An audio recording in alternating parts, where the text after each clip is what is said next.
जय श्री राम प्यारे विद्यार्थियों, आपका हमारे ऑनलाइन यूट्यूब चैनल में बहुत बहुत हार्दिक स्वागत है। मैं लाखन सिंह सर आज आपके लिए लेकर के आया हूँ हमारे करंट का टॉपिक, वो है नया संसद भवन। क्या है सर? नया संसद भवन, जो कि हमारे करंट का नया टॉपिक है। और करंट अफेयर्स के नए टॉपिक के अंतर्गत हम पढ़ने वाले हैं भारत का नया संसद भवन।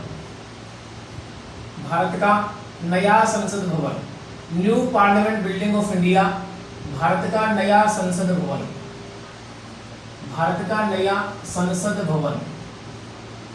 देखिए, भारत के संसद भवन जो कि पुराना वाला था वो भी दिल्ली में ही है, और नया संसद भवन जो बनाया वो भी दिल्ली में ही है। और इसका हाल ही में उद्घाटन हुआ। और उद्घाटन किसके द्वारा किया गया? उद्घाटन की आप बात करें तो उद्घाटन किया गया प्रधानमंत्री नरेंद्र मोदी द्वारा। प्रधानमंत्री श्री नरेंद्र दामोदर दास मोदी जी द्वारा इसका उद्घाटन हुआ है। और कब हुआ है? वो हुआ है 28 मई 2023 को। 28 मई 2023 को हमारे संसद भवन का उद्घाटन किया गया है। और ये कहाँ हुआ है साहब? ये हुआ है नई दिल्ली में। नई दिल्ली में उद्घाटन किया गया है। उसके बाद में हम बात करें कि इससे नए संसद भवन का जो क्षेत्रफल है, नए संसद भवन जितने क्षेत्रफल में फैला हुआ है उसका क्षेत्रफल लगभग 65,000 वर्ग मीटर में ये फैला हुआ है। 65,000 वर्ग मीटर में ये फैला हुआ है। आकृति की बात करें तो आकृति कैसी है नए संसद भवन की? तो नए संसद भवन की आकृति त्रिकोणीय है। नए संसद भवन की जो आकृति है वो त्रिकोणीय है। और इस नए संसद भवन की बात करें तो नए संसद भवन के अंतर्गत 3 प्रकार से सीटें हम देखेंगे कि संसद के 2 सदन होते हैं, लोकसभा और राज्यसभा। तो संसद की जो लोकसभा की जो सीटें होंगी, संसद में लोकसभा की सीटों की जो क्षमता होगी, उन सीटों की क्षमता यहाँ 888 सीटें हैं। लोकसभा भवन में, संसद के लोकसभा भवन में 888 सीटें होंगी, जबकि राज्यसभा भवन में देखिए आप जान सकते हैं कि यहाँ टोटल, क्योंकि संसद का मतलब ही राज्यसभा और लोकसभा होता है, और राज्यसभा और लोकसभा दोनों को मिलाकर के जो टोटल सीटें होंगी, कुल सीटें, और कुल सीटें जब काम आती है जब संसद का संयुक्त सत्र आयोजित किया जाता है। और संसद का संयुक्त सत्र जब बुलाया जाता है, जब किसी साधारण विधेयक पर संसद के दोनों सदनों में टकराव की स्थिति उत्पन्न हो जाती है, तो आर्टिकल 108 के तहत संयुक्त सत्र बुलाया जाता है। और उसके लिए जो टोटल सीटें हैं, और टोटल सीटें कितनी रखी गई है? 1272 सीटें। और राज्यसभा भवन में कितनी सीटें बचेगी फिर? 384 सीटें। तो ये वर्तमान हमारे नए संसद भवन की बैठक क्षमता है, सिटिंग अरेंजमेंट जो वहाँ का है। वो सिटिंग अरेंजमेंट इस प्रकार से है कि लोकसभा में 888 सीटें हैं, जबकि राज्यसभा में 384 सीटें हैं। उसके बाद हम आगे बात करें तो संयुक्त सत्र, जो कि संसद के दोनों सदनों में अगर किसी साधारण विधेयक को लेकर के टकराव अगर उत्पन्न हो जाता है, ऐसी कंडीशन में राष्ट्रपति के द्वारा अनुच्छेद 108 के तहत संयुक्त सत्र का आह्वान किया जाता है, जिसकी अध्यक्षता लोकसभा अध्यक्ष करता है। जिसकी अध्यक्षता कौन करता है? लोकसभा अध्यक्ष करता है। और लोकसभा अध्यक्ष यानी कि लोकसभा स्पीकर अगर अनुपस्थित होता है तो फिर राज्यसभा का उपसभापति इस अनुच्छेद 108 के तहत बुलाए गए संयुक्त सत्र की अध्यक्षता करता है। उसके बाद में हम आगे देखें कि हमारा जो ये है, ये किस थीम पर आधारित है नया संसद भवन? तो ये राष्ट्रीय पक्षी मयूर की थीम पर आधारित है। राष्ट्रीय पक्षी मयूर की थीम पर आधारित है। राष्ट्रीय पक्षी मयूर की ये थीम पर आधारित है। और इसके अंतर्गत जो राज्यसभा भवन होगा, जो राज्यसभा भवन इसका है, और राज्यसभा भवन जिस थीम पर आधारित है, और राज्यसभा राष्ट्रीय पुष्प राष्ट्रीय फूल भी जिसे कहा जाता है, ये राष्ट्रीय फूल, और राष्ट्रीय फूल जो हमारा कमल है यानी कि लोटस जिसे कहा जाता है, लोटस की थीम पर आधारित है। देखिए प्रधानमंत्री मोदी जी के नेतृत्व में ये बना है, और राष्ट्रीय हमारे जो राष्ट्रीय प्रतीक है उनको भी इसमें शामिल किया गया है, जैसे कि राष्ट्रीय पक्षी मयूर की जैसी इस पूरे संसद भवन की थीम है, जबकि राज्यसभा जो भवन है उसकी आकृति जो है लोटस के जैसी है, उसकी थीम लोटस पर आधारित है, जैसे कि लोटस जैसे कमल जो कि हमारा राष्ट्रीय पुष्प माना जाता है। उसके बाद में देखें इस पूरे संसद भवन की डिजाइन की अगर बात की जाए तो इस पूरे संसद भवन की डिजाइन, इस पूरे संसद भवन की डिजाइन मध्य प्रदेश में एक जगह है विदिशा, मध्य प्रदेश में एक जगह है विदिशा, और विदिशा में एक प्राचीन विजय सूर्य मंदिर है। विदिशा में एक प्राचीन विजय सूर्य मंदिर है, प्राचीन विजय सूर्य मंदिर, और इसकी डिजाइन जो ली गई है वो विजय सूर्य मंदिर से ली गई है। कहने का मतलब इसकी जो आकृति है बिल्कुल डिजाइन सेम एज वैसी ही बनाई गई है जैसा कि मध्य प्रदेश की विदिशा में प्राचीन विजय सूर्य मंदिर है। तो इस विजय सूर्य मंदिर के बारे में थोड़ी सी बात करें कि परमार काल के एक शासक हुए कृष्ण, परमार काल के एक शासक हुए कृष्ण, और कृष्ण के चालुक्य वंशीय, परमार काल में एक शासक हुए कृष्ण, उनके एक चालुक्य वंशीय मंत्री थे, चालुक्य वंशीय मंत्री, चालुक्य वंशीय मंत्री, और चालुक्य वंशीय मंत्री ने इनका, जिसका नाम था वाचस्पति, चालुक्य वंशीय मंत्री वाचस्पति ने 11वीं शताब्दी में इसका निर्माण करवाया था। इसका, इस विदिशा के विजय सूर्य मंदिर का परमार काल में कृष्ण नाम के शासक के चालुक्य वंशीय मंत्री जिनका नाम वाचस्पति था, वाचस्पति ने 11वीं शताब्दी में इस मंदिर का निर्माण करवाया था। और औरंगजेब के द्वारा, अंतिम मुगल शासक अंग्रेज औरंगजेब के द्वारा 17वीं शताब्दी में इस मंदिर को तोड़ा गया, इस मंदिर को लूटपाट की गई, और इस मंदिर के स्थान पर उन्होंने, औरंगजेब ने मस्जिद का निर्माण करवा दिया था। तो ये हमारे संसद भवन के बारे में है। उसके बाद अगली बात आती है कि इसका वास्तुकार कौन है, और पूछे जाने वाले सबसे ज्यादा प्रश्न यही है, वास्तुकार कौन है। तो वास्तुकार नए संसद भवन का है विमल पटेल, वास्तुकार नए संसद भवन का है विमल पटेल। देखिए उद्घाटन प्रधानमंत्री नरेंद्र मोदी के द्वारा किया गया है, जबकि क्षेत्रफल इसका 65,000 वर्ग मीटर में फैला हुआ है। उसके बाद आकृति कैसी, त्रिकोणीय है, इसमें लोकसभा के लिए अलग भवन है, राज्यसभा के लिए अलग भवन है, और संयुक्त सत्र के लिए अलग भवन है, और सीटें भी उसकी ज्यादा हैं। लोकसभा में कुल 888 सीटों की क्षमता वाला यह संसद भवन है। उसके बाद में राज्यसभा में 384 सीटें होंगी, जबकि टोटल जो सीटें यानी कि कुल संयुक्त सत्र में जो सीटें काम में ली जा सकती है वो 1272 सीटें हैं। पूरे संसद भवन की थीम राष्ट्रीय पक्षी मयूर के आधार पर है, जबकि राज्यसभा भवन की जो थीम है वो राष्ट्रीय पुष्प लोटस के आधार पर बनी हुई है।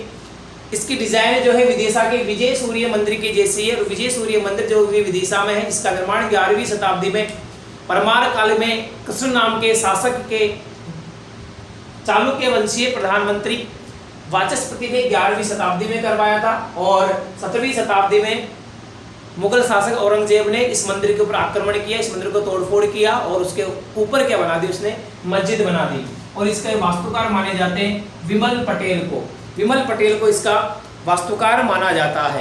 देखिए हमारा जो नया संसद भवन है, ये नया संसद भवन नई टेक्नोलॉजी से बिल्कुल लैस है, ऑडियो विजुअल सिस्टम यहाँ बिल्कुल सही तरीके के हैं। इसके बाद में देखें यहाँ बहुत ही अच्छी हाई टेक्निकल लाइब्रेरी बनाई गई है, और दीवारों पर प्राचीन ग्रंथों का भी चित्रण किया गया है, प्राचीन ग्रंथों का, प्राचीन विद्वानों का, जैसे कि चाणक्य, और कुछ वंशों जैसे द्रविड़ में जो यानी कि साउथ में जो वंश चला करते थे, द्रविड़ चालुक्य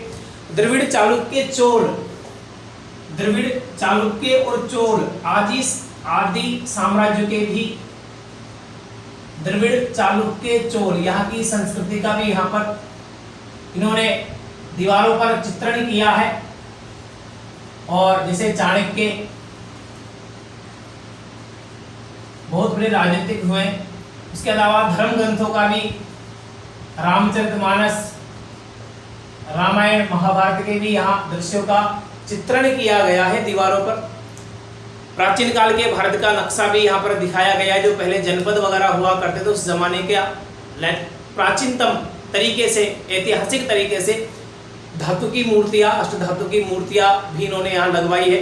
उसके बाद में हम बात करें, नेक्स्ट हम आगे बढ़ते हैं और इसमें सबसे महत्वपूर्ण बात आती है कि निष्पक्ष न्याय का प्रतीक, निष्पक्ष न्याय का प्रतीक सेंगोल, निष्पक्ष न्याय का प्रतीक सेंगोल जो माना जाता है, सेंगोल प्रतीक को भी प्रधानमंत्री नरेंद्र मोदी ने इस नए संसद भवन में स्थापित किया है। सेंगोल जो निष्पक्ष न्याय का प्रतीक माना जाता है, निष्पक्ष शासन का प्रतीक, निष्पक्ष न्याय का प्रतीक माना जाता है सेंगोल।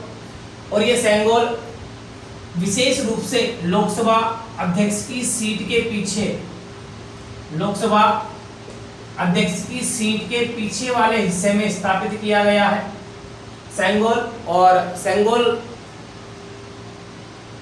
प्राचीन सभ्यता में, हमारी प्राचीन सभ्यता संस्कृति में जब किसी राजा के द्वारा सत्ता का हस्तांतरण किया जाता था दूसरे राजा को, उसे प्रतीक के रूप में सेंगोल प्रदान किया जाता था। उसी सेंगोल का यहाँ इस्तेमाल किया गया है। और सेंगोल जो कि जब हमारा देश आज़ाद हुआ था 14 से 15 अगस्त मध्य रात्रि को, यानी कि 14 अगस्त मध्य रात्रि को, तो अंग्रेजों के यानी कि भारत के अंतिम गवर्नर लॉर्ड माउंटबेटन ने इसे, जब भारत की सत्ता का हस्तांतरण भारत की जनता को किया तो उस समय भारत के प्रतिनिधि पंडित जवाहरलाल नेहरू को इन्होंने प्रतीक के रूप में इस सेंगोल को दिया था। और पंडित जवाहरलाल नेहरू ने अपने पैतृक आवास जो कि इलाहाबाद में है, पैतृक आवास आनंद भवन में इसे रखा हुआ था। पैतृक आवास के आनंद भवन में, जिसे अभी वर्तमान में म्यूजियम बना दिया गया है, आनंद भवन में रखा गया था और म्यूजियम में रखा हुआ था। इसका कोई महत्व वहाँ नहीं था, लेकिन जैसे ही वर्तमान प्रधानमंत्री नरेंद्र मोदी को इसके बारे में सूचना मिली तो उन्होंने इसके बारे में जांच करवाई, इसको खोज करके निकाला और इसे नए संसद भवन में स्थापित किया है। और इसे नेहरू जी की छड़ी के नाम से भी जाना जाता था, नेहरू जी की छड़ी के नाम से भी जाना जाता था, क्योंकि इसके शीर्ष पर नंदी का चित्र बना हुआ है। नंदी यानी कि जो भगवान शिव की सवारी है, नंदी भगवान शिव की सवारी नंदीश्वर, उनका इस पर प्रतीक बना हुआ है। और इसके बारे में थोड़ी सी बात कर ले कि इसकी लंबाई कितनी है सेंगोल की। इस सेंगोल की अगर हम बात करें, इस सेंगोल की जो लंबाई है, इस सेंगोल और सेंगोल के बारे में थोड़ा सा जान लेते हैं। सेंगोल जो है निष्पक्ष न्याय का प्रतीक माना जाता है सेंगोल। और इस सेंगोल की लंबाई की बात करें, इस सेंगोल की लंबाई कितनी है साहब, इसमें किस धातु का इस्तेमाल किया गया है और इसका वजन कितना है, इसके शीर्ष पर क्या है, इसकी स्थापना कहाँ की गई है, इस सारी बातों को हम जान लेते हैं एक ही साथ में। देखिए सेंगोल जो कि निष्पक्ष न्याय का प्रतीक माना जाता है और लंबाई कितनी है, इसकी लंबाई है 5 फीट, 5 फीट इसकी लंबाई है। ये किस धातु का बना हुआ है, वैसे तो ये चांदी का बना हुआ है, ठीक है, लेकिन इसके ऊपर सोने की क्या लगाई गई है, सोने की परत चढ़ाई हुई है, सोने की परत चढ़ाई हुई है।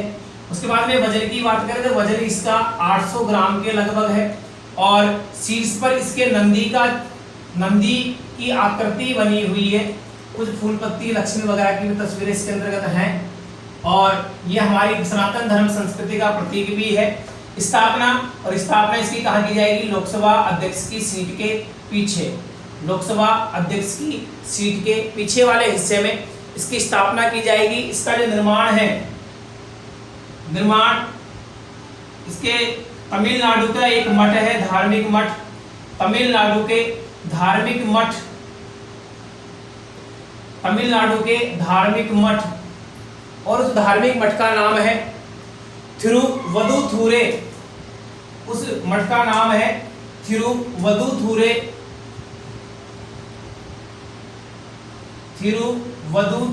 आधीनम मठ।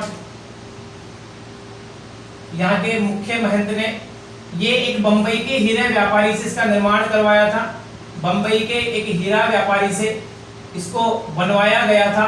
उस जमाने में, अंग्रेजी जमाने में जब हमारे देश की सत्ता का हस्तांतरण हुआ, उस समय आधीनम मठ के महंत ने इन्हें बम्बई के एक हीरा व्यापारी से बनवाया था। और उस तत्काल उस कंडीशन में जब लॉर्ड माउंटबेटन ने भारत की सत्ता का हस्तांतरण भारत की जनता को किया, तो प्रतीक के रूप में उस समय के प्रथम प्रधानमंत्री जिन्हें चयनित किया गया था पंडित जवाहरलाल नेहरू, उन्हें ये सेंगोल प्रतीक सत्ता के हस्तांतरण के रूप में दिया गया था। और यह है साहब हमारे सेंगोल का भी इतिहास और हमारे संसद भवन का इतिहास, नए संसद भवन का इतिहास। और इस नए संसद भवन की एक आध लाइनें मैं आपको और बताना चाहूँगा कि ये नया संसद भवन जो कि पुराने वाले संसद भवन के ही थोड़ा बहुत नज़दीक ही है, दिल्ली में ही है। और कब इसके बारे में शुरुआत हुई तो ध्यान रखिए, थोड़ा सा इसका हिस्ट्री है, थोड़ी सी टाइम की थोड़ी सी हिस्ट्री है, और वो थोड़ा सा आप देख लेंगे कि 5 अगस्त 2019 को 5 अगस्त 2019 को उस समय के तत्कालीन राज्यसभा सभापति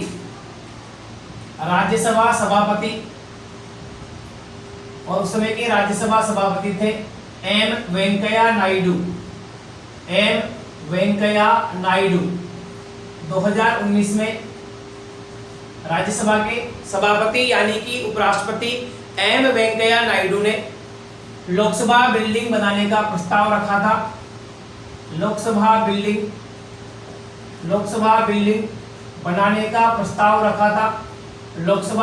बनाने का प्रस्ताव रखा था। ठीक है सर। उसके बाद में 10 दिसंबर 2020 को प्रधानमंत्री मोदी जी ने इसकी आधारशिला रखी।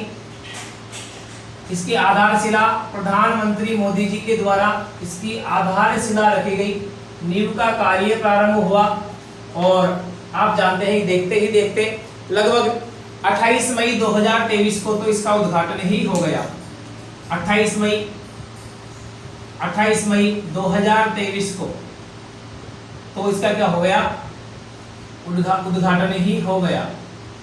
और इसके उद्घाटन में काफी मामला हमारे देश में उछला था। उस समय राष्ट्रपति द्रौपदी मुर्मू को आमंत्रित नहीं किया गया था, तो विपक्ष के द्वारा काफी कुछ मुद्दे उठाए गए थे।